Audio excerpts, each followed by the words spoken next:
We are going to talk about some patch notes from the last couple patches for Dead by Daylight. Yep. So they've done some big things. I don't know if you've noticed yesterday when you were playing, but I really kind of noticed an improvement in the overall gameplay since the most recent patch actually came out. Yeah, things are starting to get a little bit smoother. A little bit smoother, yeah. About, what was it, 2 months ago when they introduced crossplay, I think a lot of us started experiencing a lot of issues. It might have been more the PC players, but there was a lot of issues. And then when they did the Blight update and they pushed that graphics patch, everything started looking prettier, but it almost became not unplayable, but very frustrating to deal with, I think. If you were sweaty, it was super aggravating. Yeah. So one of the things that I noticed like right off the bat with the most recent patch update is that the heartbeats had been gone for me. Like I wasn't getting heartbeats, and it was really making it difficult because part of like Survivor, like you can hear their music start, but you know they're getting really close when you hear the heartbeat, and you're really, a lot of your gameplay can be based on those cues, and you don't even really realize it, I don't feel like, until it's gone. Yeah. Now you got to be able to hear the heartbeat, so you know it's easier to judge when you need to move and when to stick a gen based off of how quick that heartbeat's going. If you can't hear it, it makes a big difference. Yeah, huge difference. Another one of the things that they hit, and we'll have all this posted below as far as what the updates have been, but Huntress.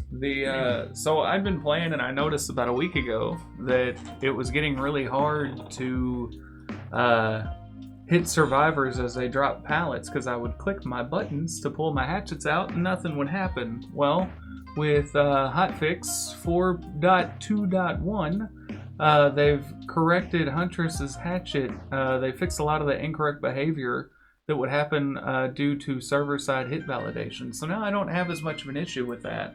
Yeah. And I'm actually able to give the foreheads the butt cracks appropriately. I would also say, though, too, as a survivor, I've noticed that I can actually dodge hatchets now.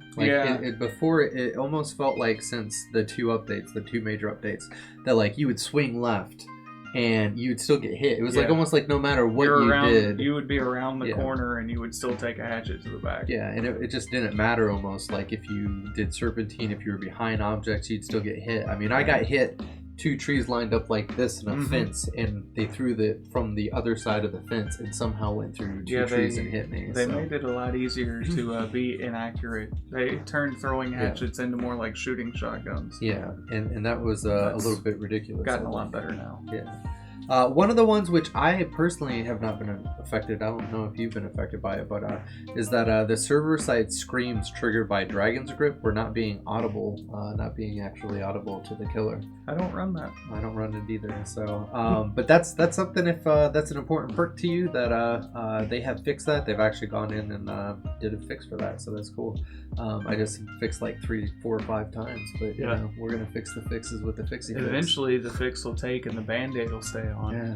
So they've also they fixed an issue that caused an FPS drop when you were looking at an activated generator. They made the generator so pretty, and when they were finished, some people were getting FPS drops. Now that shouldn't happen anymore. Yeah.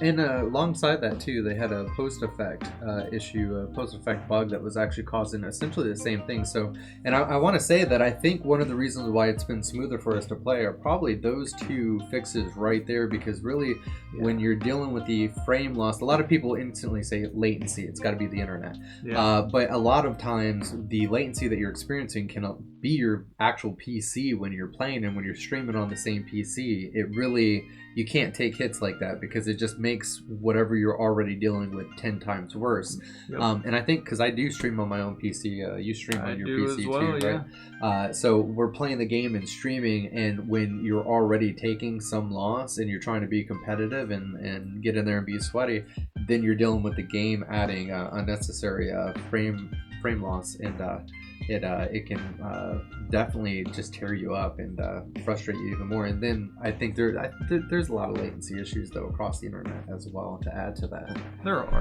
There's always server issues, make everything slow down in odd times. So they have also fixed an issue that may cause hooking survivors, breaking pallets, and damaging generators to stop.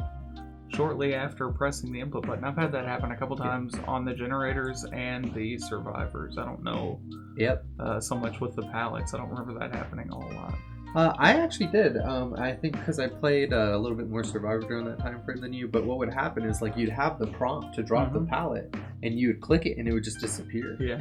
And then it'd be gone, and you would just be like scrambling as the killer's coming up to you, and then you'd of course get hit. Yeah. See, I actually last night in a game I thought I was having the issue with hooking the survivor, and it turns out it was a Claudette hiding in the bush. I didn't see her, so I smacked her and then was able to hook my person. That's so funny. We were all good there. Worried there for a minute.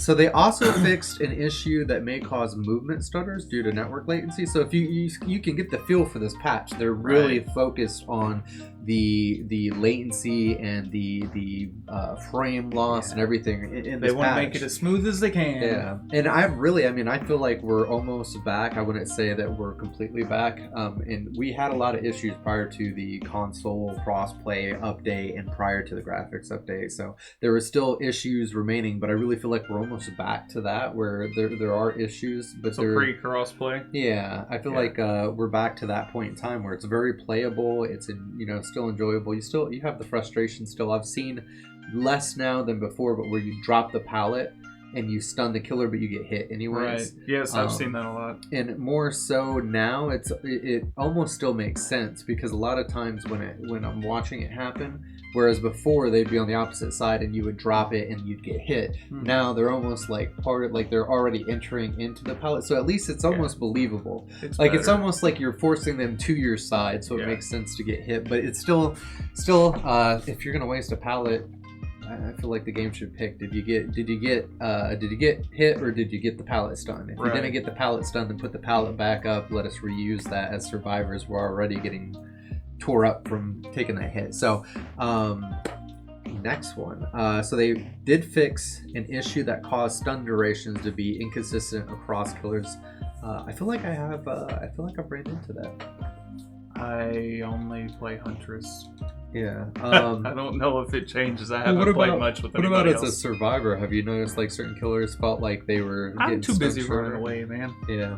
Too busy running away. I feel like I have noticed this. I didn't realize that it was in the patch. I haven't noticed that it's been fixed. But there's definitely been plenty of times where like I've DS'd a killer, did the decisive strike stun, and it seemed like they almost recovered instantly. Yeah. Well, when you put it that way, I have seen that. And there have been a few times where I'd stun with a pallet and they would already be breaking it before I feel like I should have got a little further. So I guess I did notice that. It's just didn't really pick up on it at the time. And it's apparently it was only certain ones, so it wasn't everybody. So sometimes it was fine, sometimes it wasn't, which made it kind of confusing because it was like you didn't know that it was necessarily an issue with consistency across. You just were like, maybe it's a server lag issue, maybe it's a frame rate loss issue. Like who knows what it is, Let's see. So they've also fixed an issue where some instances of the Blight's injection sequence would allow players to control the pitch of the camera. Yeah. So that would be a little bit of an unfair advantage while you're doing your action. You could still see what's going on around you. Yeah, and that would. I know I played a lot of Nurse, and I'm not really a big fan of Blight. I'll throw that out there, but I play a lot of Nurse, and I can tell you that when I'm doing my, like as I'm teleporting, if I look down, like that's your only real option a lot of times to lose Nurse. And with Blight and his speed, you really need to be able to dip around. And if they can look up and watch what you're doing, well, it's the same thing with like when you're doing a pallet or when you're breaking a pallet. If the killer didn't look down when they were kicking the pallet, you wouldn't be able to lose them. Yeah, not as easily. So that would be a big deal. That would be a big deal. I think so. They fixed another issue that caused grabbing survivors out of lockers to be accelerated when using the perk Iron Maiden. I wish I'd known that was a thing. I would have been using Iron Maiden. I find survivors on accident all the time restocking actions. Yeah, I don't blame you. That would be a good thing to run. Maybe they should have an accelerator because the Iron Maiden shows whenever they jump out of the locker, it shows up. Maybe that should be additional one because you're Maybe. hurt technically. I don't know. Maybe they should re-implement that one. Maybe not. I'm not that sure. should be a feature, not a bug. Yeah. We joke about that. Yeah. It's a feature. It's a feature, not a bug. Yeah, but it really probably should be an actual feature. Just maybe. change it to Hoarder. Give us your opinions down below if you agree or disagree with that one. This one was a huge one. Yeah, we actually saw this in game playing with our buddy Mr. Executive. He's another streamer, super cool guy. Yeah. They fixed an issue that may cause a survivor to be stuck on the hook without being able to do anything. So this happened to Mr. Executive. We were playing. And caused a second bug. Because this is just one bug where he couldn't do anything, couldn't be taken off. But then the second bug was that he was following the killer around. Oh yeah. He was he ended up so he's hanging on the hook and he can't do anything. We can't pull him off the hook. The killer can't do anything to escalate him dying. There was no meter running. He was just hanging there. And then after a little bit, it bounced him over to spectate on the killer. So he was like on the killer's shoulder for the rest of the game. We ended up, I think 3 of us got out, and it ended up just being a contest of patience between Mr. Executive and the killer. And after about 20 minutes, the killer finally disconnected. Yeah. It took our a lot of conscience to not use him as a spy the whole game. We actually chose not to. We did the right thing here. Why? I don't know. But we didn't want to get reported. Yeah, we didn't want to get reported. But especially not abusing a glitch in the game. But we did. We didn't use him as a spy. But it was funny watching it happen, and we were watching his stream as after we had left to watch him and the killer literally have a staring contest until the killer left.